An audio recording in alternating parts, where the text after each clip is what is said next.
Bonjour, et bien aujourd'hui nous allons retrouver Montesquieu où nous l'avons laissé il y a quelque temps, c'est-à-dire en train de méditer sur la réalité des choses dans la grotte de la Reine Margot au château de Cazeneuve à Préchac.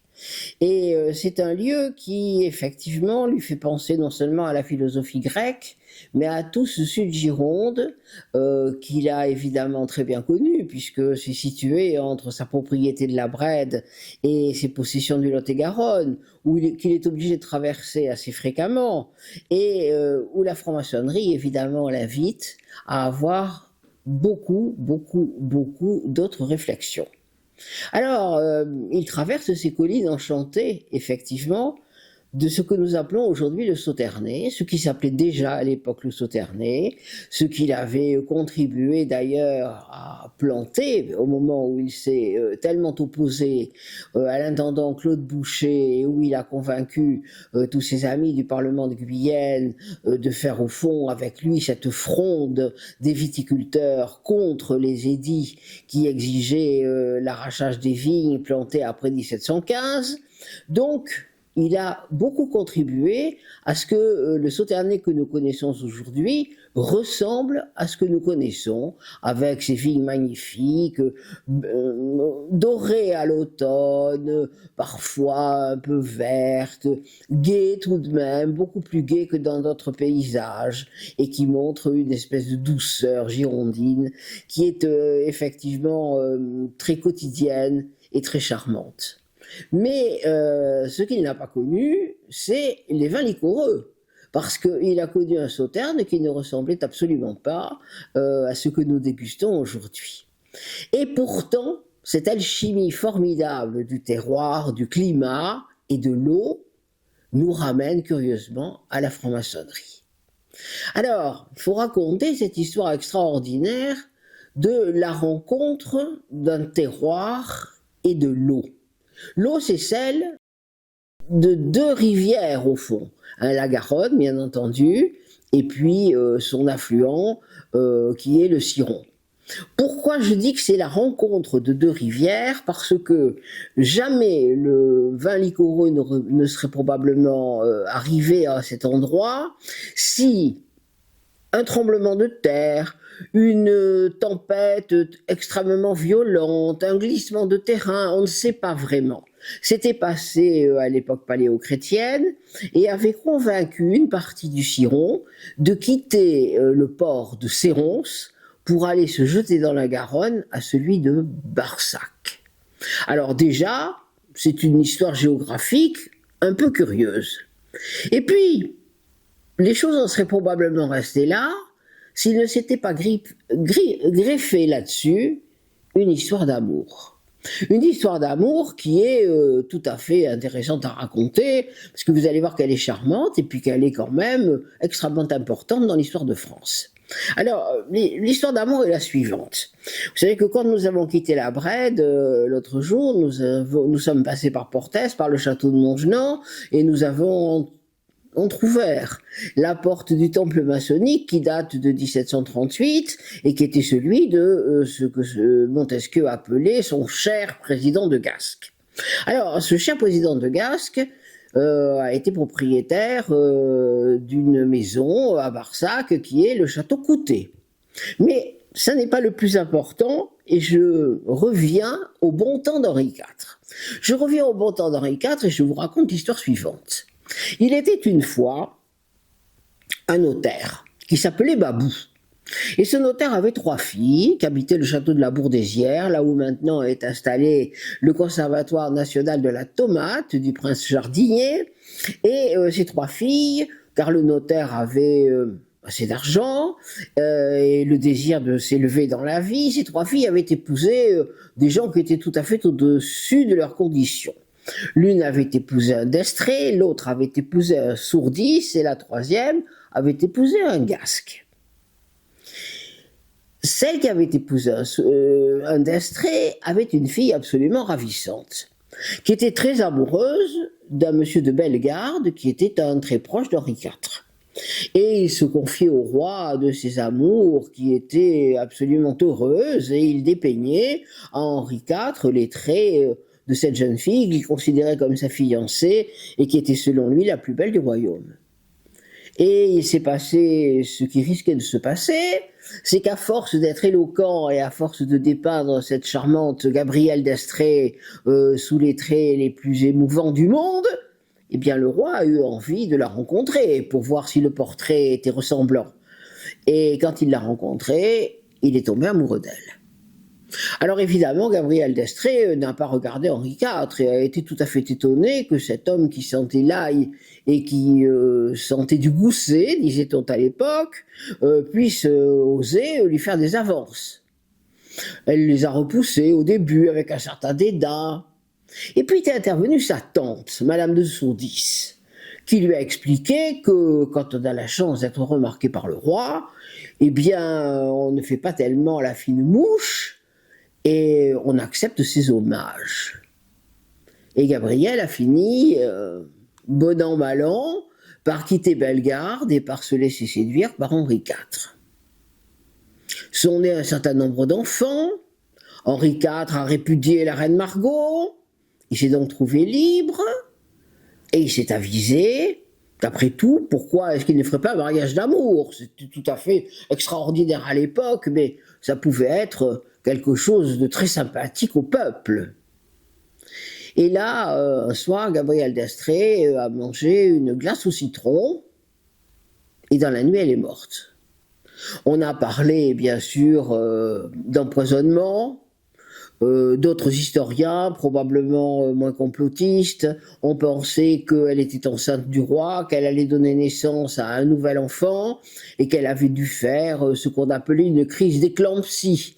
C'est-à-dire qu'elle avait un taux d'albumine qui tout à coup avait fait une ascension fulgurante et l'avait emportée en quelques minutes. En tout cas, voilà qu'Henri IV était de nouveau veuf. Que faire? Alors on lui a dit, il faut vous marier, sire. Il faut vous remarier d'urgence et il faut épouser Marie de Médicis. Elle est très riche, c'est une bonne famille italienne, il faut épouser Marie de Médicis. Et la tante Sourdis, qui pensait qu'après tout, bon, Gabrielle était morte, mais c'était pas une raison suffisante pour se brouiller avec le bon roi Henri, lui a écrit une belle lettre, dans laquelle elle lui disait, sire, on comprend votre immense chagrin, on comprend aussi votre volonté de contracter un riche mariage, Gabrielle est morte, nous la pleurons, mais voilà, j'ai 2 fils, et qui sont des garçons absolument remarquables. L'un est destiné à la guerre, l'autre on ne sait pas trop encore exactement, et il serait peut-être excellent que votre majesté accepte de leur écrire une petite lettre de recommandation afin qu'ils puissent se rendre en Italie et y contracter un riche mariage. Henri IV, évidemment, a fait la lettre en recommandant François de Sourdis à toutes les plus grandes familles d'Italie. Là-dessus, arrivé à Rome, et au cours d'une réception, François de Sourdis se trouve au buffet, à côté d'un quidam qui lui dit « Vous êtes français, oui, je viens en France sur la recommandation du roi Henri IV pour y contracter un riche mariage. » Comment, monsieur? Mais voyons alors, quand on est un homme de qualité et qu'on vient à Rome, on ne vient pas à Rome pour s'y marier, monsieur. Mais pas du tout. On vient à Rome pour y entrer à la sacrée curie. Alors François Sourdis a répondu à son interlocuteur, mais monsieur, je n'ai pas vraiment de conviction religieuse prononcée. Mais monsieur, qui vous pose une question pareille? Je me présente, je suis le prince Borromée, je suis un intime de sa sainteté, si vous le voulez, demain matin je vous présente au pape, dans 1 mois vous êtes évêque, dans 3 mois vous êtes cardinal. C'est mieux que de contracter un riche mariage. Alors dans la nuit, François de Sourdis a réfléchi, et il a accepté de rencontrer le pape. Là-dessus, la prédiction de Borromée s'est réalisée, et quelque temps plus tard, il a été nommé évêque, et quelque temps plus tard, il a été nommé cardinal à Bordeaux.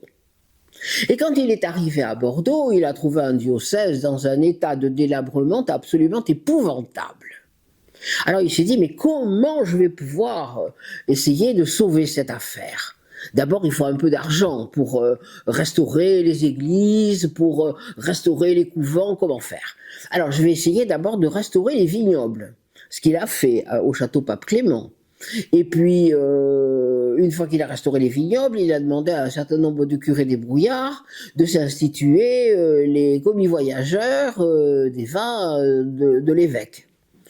Et puis, il s'est dit ensuite, après avoir restauré les églises, après avoir trouvé des enfants de chœur, après les avoir bourrés de cierges, de lys qui sentaient bon, et de gens qui jouaient des quantités, du violoncelle, parce que on jouait rarement de l'orgue à l'époque dans les églises, eh bien François de Sourdis s'est dit les couvents de femmes, je ne pourrais rien faire. Parce qu'il y a trop de religieuses dans les couvents de femmes, c'est un endroit où on parque en quelque sorte les jeunes filles qu'on n'arrive pas à marier. En revanche, pour les couvents d'hommes, ça ne peut pas durer, parce que non, ça ne peut pas durer, c'est trop désordonné, il faut absolument que je fasse venir des religieux qui donnent une véritable image de ce que doit être la religion. Et c'est là qu'il s'est souvenu qu'un de ses oncles gasques, qui avait été veuf très jeune, avait pris la tonsure et était entré dans une chartreuse en Italie. Alors les chartreux étaient un ordre, effectivement, c'était ora et labora, prier et travailler. Mais c'était un ordre qui travaillait énormément, qui travaillait à des tas de choses, qui travaillait à l'agronomie, qui travaillait dans l'hydraulique, qui travaillait dans des tas et des tas de matières. Alors, il a fait venir une congrégation de chartreux à Bordeaux, qu'il a installée au quartier des Chartrons, c'est d'ailleurs de là dont vient le mot. Et puis ces chartreux se sont dit, ah bon, nous allons pas rester inactifs, et avec l'aide d'un ingénieur hollandais qui s'appelait Conrad Goossens, ils se sont mis à effectuer tous les travaux nécessaires pour pouvoir constituer le vignoble du Médoc. Et une fois qu'ils avaient constitué le vignoble du Médoc, ils ont dit à François de Sourdis, vous savez, bon, notre couvent des Chartrons, il est intéressant, mais nous voudrions vraiment avoir une église à nous, que nous dédierions à notre saint patron, qui est Saint Bruno. Alors, ça serait bien que cette église soit dans le centre de Bordeaux, voyez-vous, un terrain, etc. Et François de Sourdis leur a dit, oui, j'ai une excellente idée, parce que mon oncle gasque a des terrains entre le Peug et la Devèze qui sont de véritables marais extrêmement insalubres. Si je lui demande, comme il a pris la tonsure chez vous, si je lui demande de vous céder ces terrains, je pense qu'il ne fera aucune difficulté. Alors il écrit une belle lettre à Blaise de Gasque qui naturellement offre les terrains qui aujourd'hui constituent le quartier Mériadec. Et qui vont faire d'ailleurs, ça fera un énorme choc à l'époque, le premier jardin public ouvert au public entre la cathédrale Saint-André et la future église Saint-Bruno. Alors les Chartreux étaient ravis parce que non seulement ils avaient hérité de cette église Saint-Bruno, mais en plus ils avaient hérité d'une grande propriété qui est devenue la Chartreuse actuelle, qui est donc le plus grand cimetière de Bordeaux. Dans la visite d'ailleurs, je vous le signale, est extrêmement intéressante sur le plan et des sculptures et des gens qui sont enterrés là. Alors, ravi de ce deuxième projet, les Chartreux ont dit à François de Sourdis, ah mais ils ont été très sympas dans cette famille gasque, ils sont gentils, ils ont un château à Barsac, oui, le château Coutet. Eh bien alors, nous pourrions peut-être faire quelque chose qui leur serait forcément agréable, ça serait de rendre le ciron pas navigable, parce qu'on dit qu'une rivière est navigable si on peut la descendre et la remonter. C'était pas le cas du Ciron, mais enfin au moins radable, de manière à ce qu'on puisse y avoir plus facilement non seulement des bois flottés qui arrivaient en flottant tout seul jusqu'à la Garonne, mais aussi y avoir des céréales. Alors nous proposons de bâtir un énorme moulin à Barsac, et ils toucheront évidemment des gages sur ce moulin, et ce sera très important pour l'approvisionnement de Bordeaux. Et naturellement, les Chartreux se retournent les manches et se mettent à construire ce moulin extraordinaire, énorme, qu'on voit très bien depuis l'actuelle route Bordeaux-Toulouse, et qui malheureusement est dans un état de délabrement épouvantable, et les monuments historiques, je dois dire à ma courte honte, n'y font absolument rien. C'est juste en face du château de Roland, où vous avez d'ailleurs les retenues d'eau nécessaires à ce fameux moulin. Alors, pour approvisionner ce moulin de façon constante, qu'ont fait les Chartreux? Ils ont fini de détourner le cours du Ciron, qui ne s'est plus du tout jeté à ses ronces et qui s'est intégralement jeté au port de Barsac. Et, sans en avoir la moindre idée, ils ont constitué les conditions climatériques nécessaires à l'éclosion du Botrytis cinerea, c'est-à-dire à la fabrication des vins liquoreux. Alors ces vins liquoreux, il y a eu un deuxième miracle, parce que personne ne savait qu'ils pouvaient exister, parce que tout le monde ramassait évidemment les grappes au moment de leur maturité parfaite. Et puis un jour, à l'Ursalus, était en voyage. Et ce propriétaire du château d'Yquem à l'époque écrivait à ses domestiques: surtout ne vendangez pas avant que je sois rentré. Mais son voyage se prolongeait, et s'est prolongé jusqu'au mois de novembre. Et quand il est rentré, les grappes avaient pourri sur pied, elles avaient pris une drôle de teinte or foncé. Et il a dit: mais si, on va ramasser ça, on va vendanger quand même. On a coupé le raisin et on a fait le premier vin liquoreux qui est poussé sur les rives du Ciron et de la Garonne.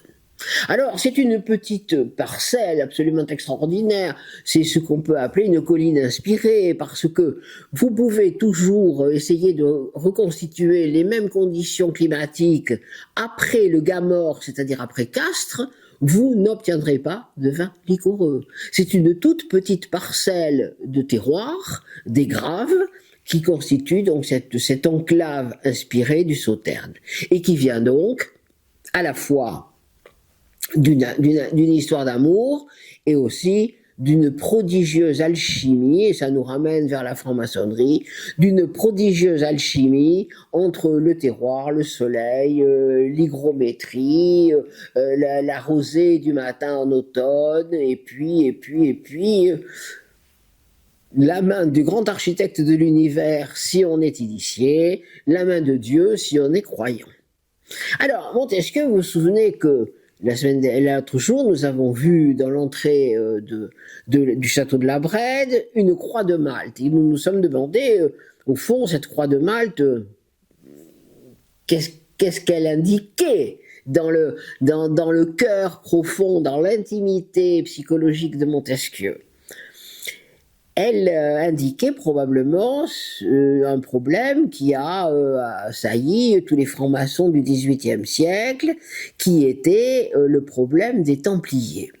Alors évidemment, entre Villandreau, Roquetaillade, Castelmoron, le château de Budos, le château du Hamel, on est en plein dans ces châteaux clémentins qui ont été édifiés par la famille de Clément V, qui était donc Bertrand de Goth, ce pape d'Avignon, qui a malheureusement mis fin à cette congrégation des Templiers. Les francs-maçons aujourd'hui encore sont persuadés qu'ils descendent des Templiers.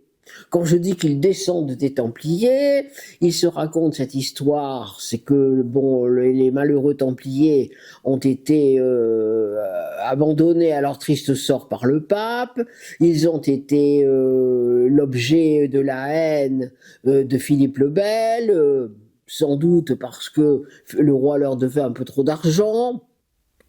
Ils ont été arrêtés au cours de ce qui peut se qualifier de rafle, ils ont été jugés, ils ont été condamnés et ils ont été brûlés vifs.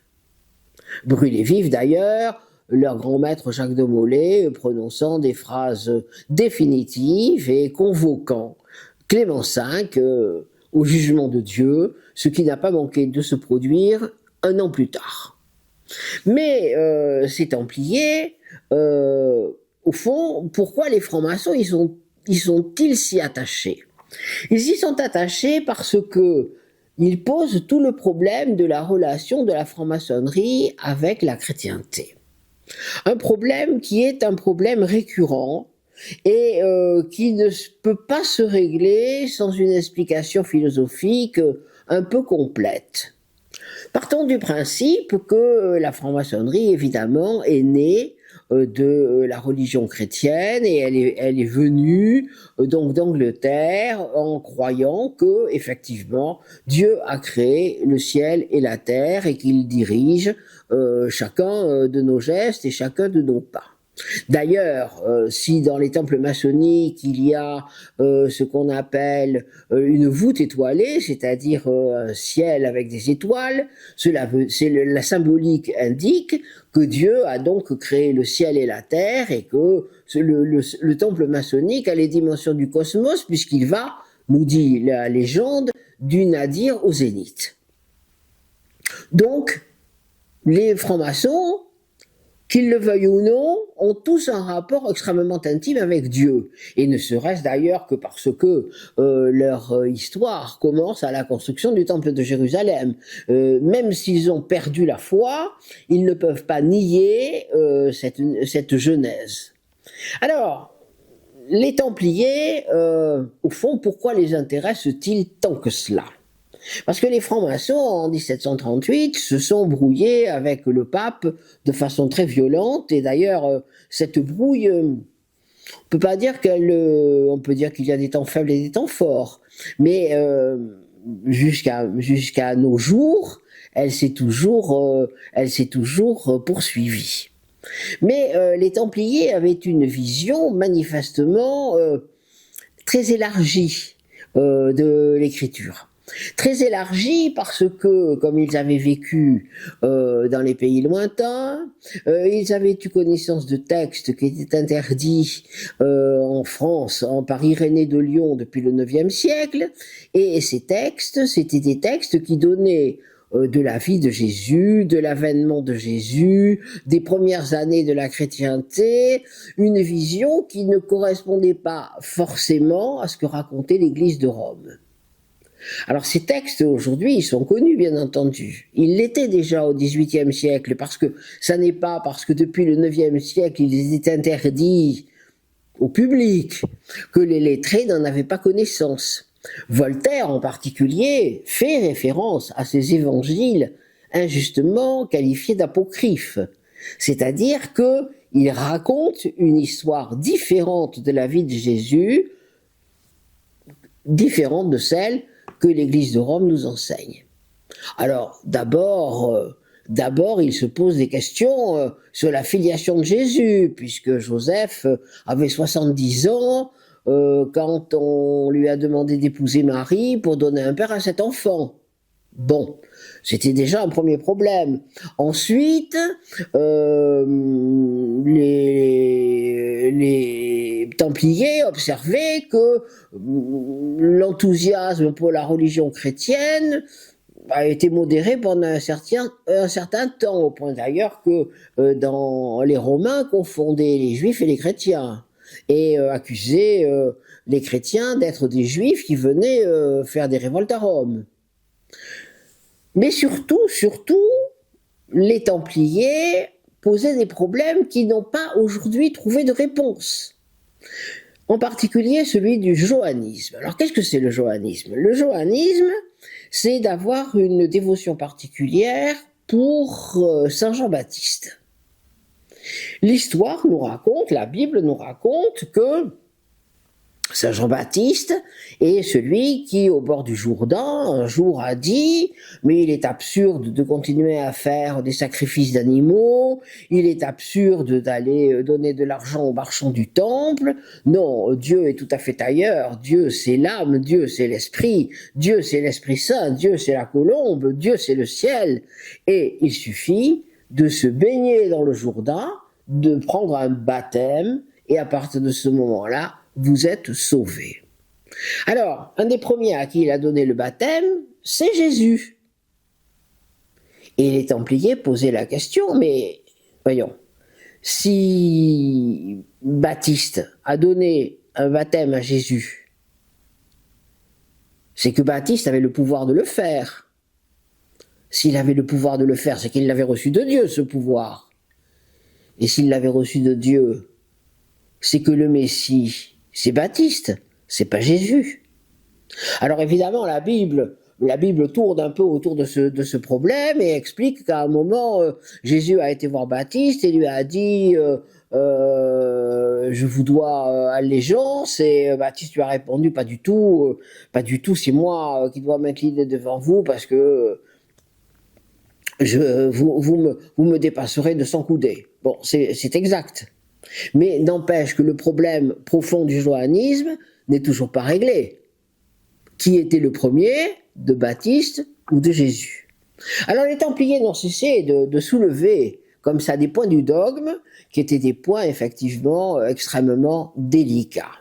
Et comme en plus ils avaient ramené de la Terre Sainte un certain nombre de connaissances qui n'étaient pas dans les connaissances occidentales, par exemple sur le plan médical, par exemple sur le plan de l'architecture, c'est eux qui ont amené l'ogive, par exemple sur le plan de la mathématique, eh bien tout ça les a fait extrêmement mal voir des lettrés de l'époque. Et ajouter à cela qu'ils avaient inventé un système bancaire extrêmement sophistiqué et que ce système bancaire leur permettait de prêter de l'argent à tout le monde et essentiellement à ceux qui ne voulaient pas leur rendre, ça vous expliquera comment s'est passé ce drame affreux des Templiers. Alors, les francs-maçons vous expliquent, oui, bien sûr, il y a eu une rafle ordonnée par Philippe le Bel, un vendredi funeste, et les Templiers ont été arrêtés en grand nombre. Mais il y en a du côté de La Rochelle qui ont réussi à sauter dans un navire, à se rendre en Écosse, et là, ils ont fondé une congrégation qui a été la congrégation des premiers des maçons. Alors, c'est vrai, c'est pas vrai. Il est possible que certains Templiers réussissent à s'échapper, à se cacher. C'est pas exclu. Il est certain que la bulle papale n'a pas été appliquée avec toute sa rigueur dans tous les pays d'Europe, en particulier au Portugal. Toutes les confréries templières ont fini par survivre et par se multiplier. Je voudrais à ce sujet vous signaler une chose étonnante. Quand le 13 août 1792, on a conduit Louis XVI et sa petite famille au donjon du Temple, on l'a installé au donjon du Temple alors qu'au départ on pensait l'installer surtout dans la maison du Temple, dans le château du Temple en quelque sorte. Et ce château avait été démeublé par le comte d'Artois. Bon, qui était parti avec ses meubles, et du coup, c'était inhabitable. Alors, quand on a constaté que le château était inhabitable et qu'on ne pouvait pas y installer la famille royale, on a dit « Ah, mais il y a l'appartement de fonction qui est dans le donjon. » Alors là, peut-être qu'on peut les y installer. Alors on est monté voir où était cet appartement de fonction, et on a trouvé là un certain monsieur Barthélemy, qui était un lettré extrêmement cultivé et savant. On lui a dit « Citoyen, vous avez la bonté de faire vos bagages immédiatement, et puis de céder votre appartement à la famille royale qu'on va y installer ce soir. » Monsieur Barthélemy a poussé des cris d'orfraie en disant « Mais je suis l'archiviste de l'ordre du Temple. Je suis obligé de conserver ces manuscrits précieux, tous ces objets, toutes ces reliques qui sont là, j'en tiens compte. » On a dit « Écoutez, bon, vous n'allez pas nous embêter longtemps, parce que ou décidément vous faites vos valises tout de suite, et vous laissez tout, ou nous allons vous mettre en prison, et puis jusqu'à ce que mort s'en suive. » Alors Barthélemy a fini par faire ses valises, et il était particulièrement entêté, ce monsieur Barthélemy. Il n'a cessé de bombarder l'Assemblée nationale de lettres de protestation. Tant que la famille royale a vécu au Temple, il a rouspété de façon récurrente. Je crois qu'il y a 17 demandes de rentrer, enfin, pour qu'il puisse rentrer chez lui, qui sont conservées aux archives nationales. Et puis finalement, bon, on a exécuté le roi, la reine, etc. Et il n'est plus resté que Madame Royale. Et on a fini par échanger Madame Royale contre Drouet, celui qui prétendait avoir reconnu Louis XVI à Varennes. Bien. Et là, Barthélemy, évidemment, a fait une nouvelle requête et est arrivé avec un huissier en disant il faut qu'on me rende absolument tout ce que j'ai laissé dans mes appartements.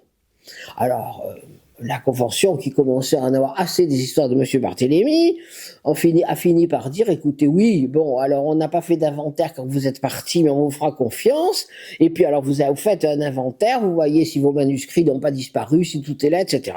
Fort heureusement, Louis XVI en avait pris connaissance, mais tout était absolument en bon état.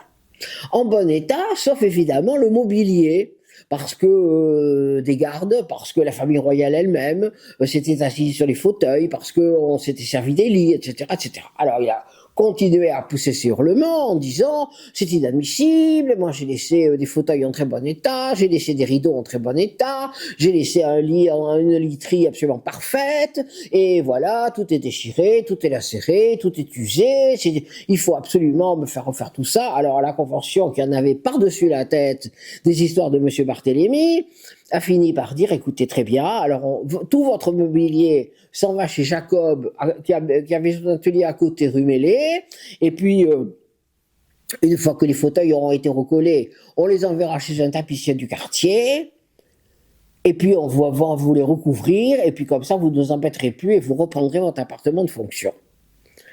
Ainsi fut fait.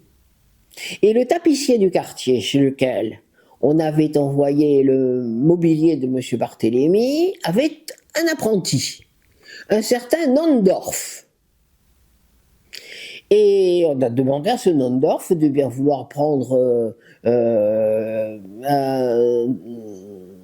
outil quelconque et évidemment d'arracher les semences qui retenaient les tissus. Et dans le siège du fauteuil qu'utilisait Louis XVI, Nondorf a trouvé des tout petits morceaux de papier de soie. Parce que Louis XVI, à la fin de sa vie, on lui avait supprimé le papier et on lui avait supprimé les crayons. Mais on n'avait pas supprimé aux princesses le papier de soie qu'elles mettaient sur leur ouvrage pour pouvoir continuer leur broderie. Et le roi avait utilisé une mine et il écrivait des tout petits, des mots, des phrases sur ces petits morceaux de papier de soie qu'il arrachait donc à l'ouvrage de sa sœur, de son épouse et de sa fille. Et ce sont ces petits papiers que Nondorf avait conservés qui lui ont permis de se prétendre l'enfant du Temple, et qui ont fait trembler d'abord Louis XVIII, puis tous ceux qui ont été prétendants. Alors vous savez que cette histoire est extraordinaire, parce que là aussi on a dit « Ah mais les francs-maçons s'en sont mêlés, ah mais naturellement les Templiers s'en sont mêlés, et puis d'ailleurs M. Barthélemy était un adepte de Cagliostro, parce que dans ses armes il y avait le fameux Ouroboros, qui était la marque de Cagliostro. » Alors c'est vrai, Mais c'est vrai aussi que c'est formidable de considérer à quel point l'histoire est redevable de ce qui sont parfois des légendes, mais ce qui est aussi 1000 petits faits vrais qui nous font croire à l'éternité des choses. Alors, ce chemin des Templiers qu'a emprunté Montesquieu, il l'a emprunté parce qu'il s'intéressait, il s'interrogeait lui aussi sur la religion et sur les frontières que la religion peut avoir dans la vie d'un homme. Vous savez que il est toujours resté catholique. Il s'est même brouillé avec Helvétius quand Helvétius a mis en cause l'existence de Dieu. Il croyait que Dieu existe. D'ailleurs, à la Brède, à côté de sa bibliothèque, de sa librairie, il y a une petite chapelle où il faisait ses dévotions. Mais quand on est venu, à sa dernière heure, lui demander de renier toute son œuvre pour se mettre en adéquation avec l'Église de Rome, il a congédié le prêtre qui lui faisait cette proposition, et il est mort en s'expliquant tout seul avec Dieu. Et il n'est pas très sûr que Dieu ait eu le dernier mot.